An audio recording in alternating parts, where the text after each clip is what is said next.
Olá! Vamos falar hoje sobre uma daquelas escolhas que vira e mexe todo mundo se depara na vida: ter mais tempo ou ter mais dinheiro. E o mais interessante é que a gente vai mergulhar no que a ciência tem a dizer sobre como essa decisão afeta, e muito, a nossa felicidade.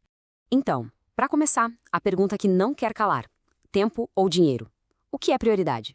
Se a gente para pensar, o que pesa mais? Umas horinhas a mais de folga ou um saldo maior no banco?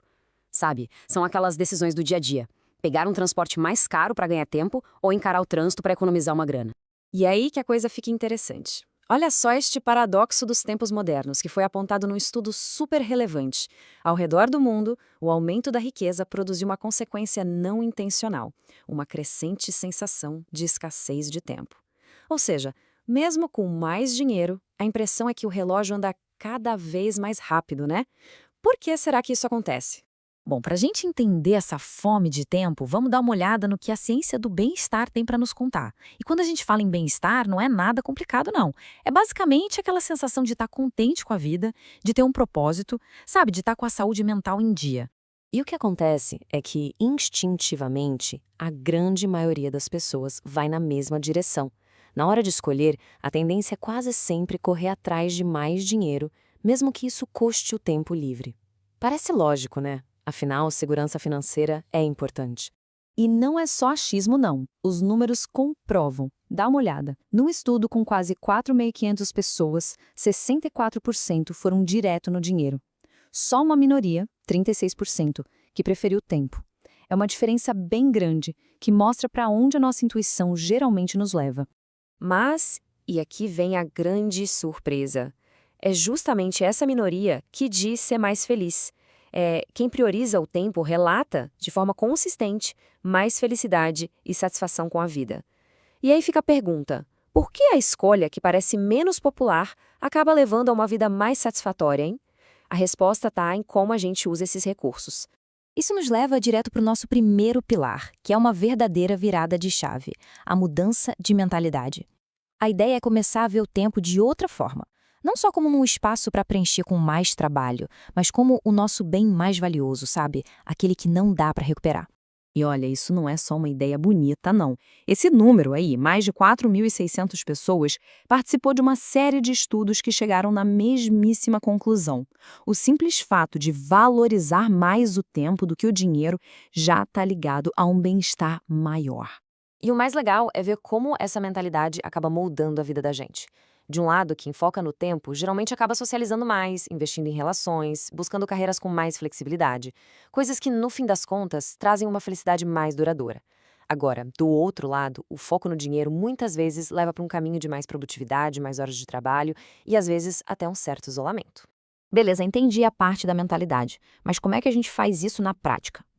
Bom, aí a gente entra no nosso segundo pilar: uma estratégia bem direta de usar o dinheiro para, literalmente, comprar tempo de volta.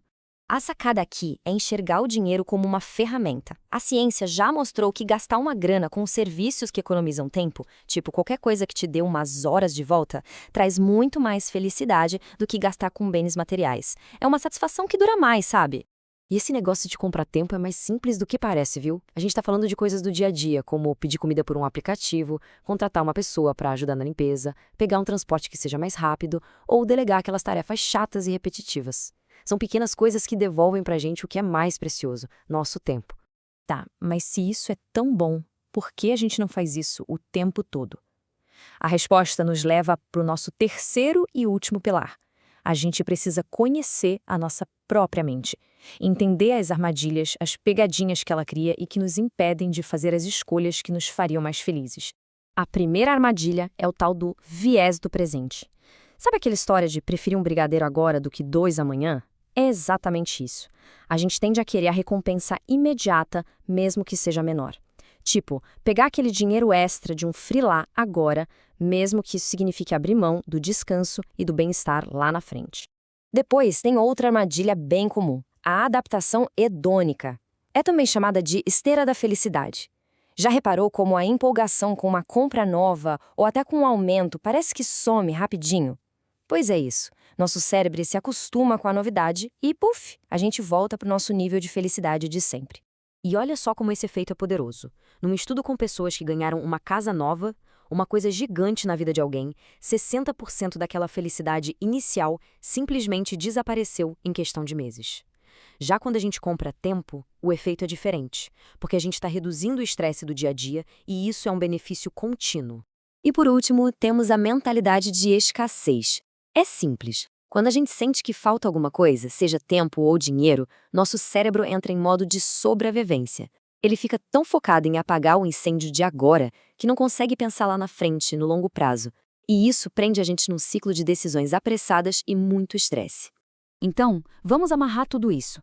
Juntando esses 3 pilares, a mudança de mentalidade, a estratégia de compra-tempo e o conhecimento dessas armadilhas mentais, a gente chega a uma fórmula bem clara para otimizar essa relação entre tempo e bem-estar.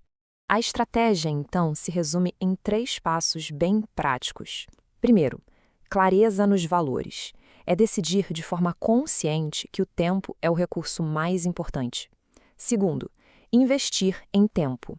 Usar o dinheiro de forma ativa para se livrar de tarefas que drenam a nossa energia.